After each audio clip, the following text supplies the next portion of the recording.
कुछ दिनों से ये न्यूज़ ट्रेंडिंग में है जिसमें दिखाया जा रहा है कि साहिल अदीम और एक लड़की की कन्वर्सेशन हो रही है किसी शो में, जहाँ पे खलीलुर रहमान कमर साहब भी बैठे हुए हैं।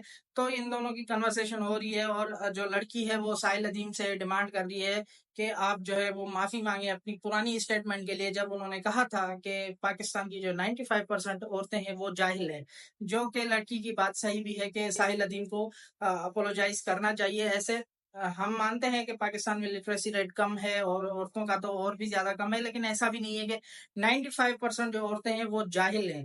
साहिल अदीम ने उसको किस बुनियाद पे जाहिल कहा कि उसको एक लफ्ज़ यानी तागूत का नहीं था पता, वो बोल रहा था कि ये इस्लाम का सबसे बड़ा गुनाह है, ये है, वो है। अब देखो, हो सकता है उस लड़की को इस एग्ज़ैक्ट वर्ड का पता ना हो, लेकिन उसकी कॉन्सेप्चुअल मीनिंग सबको पता है।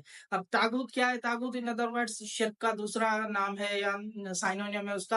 अब ये तो सबको पता है कि इस्लाम का सबसे बड़ा गुनाह क्या है। एग्जैक्ट वर्ड नहीं पता तो आप क्या करेंगे? उसको जाहिल लेवल कर देंगे। लड़की ने कोई गलत बात नहीं की थी, उसने जस्ट एक चैलेंजिंग क्वेश्चन पूछा था कि बताओ कि क्यों बोला आपने। उन्होंने जो है वो उससे अकाउंटेबिलिटी मांगी, तो रेस्पॉन्स ये आया। तो ये तो गलत बात है, ऐसा नहीं हो सकता। पाकिस्तान में वैसे ये बात कॉमन है कि जो भी औरत अपने लिए बोलती है या दूसरों के लिए बोलती है, यहाँ आवाज उठाती है, यहाँ आगे आती है, तो उस पे लेवल्स लगाए जाते हैं, ऐसी है वैसी है। अभी भी बहुत सारे लोग खास करके मर्द हजरात जो है वो इसको सपोर्ट कर रहे हैं, साहिल अदीम को, खलील रहमान को।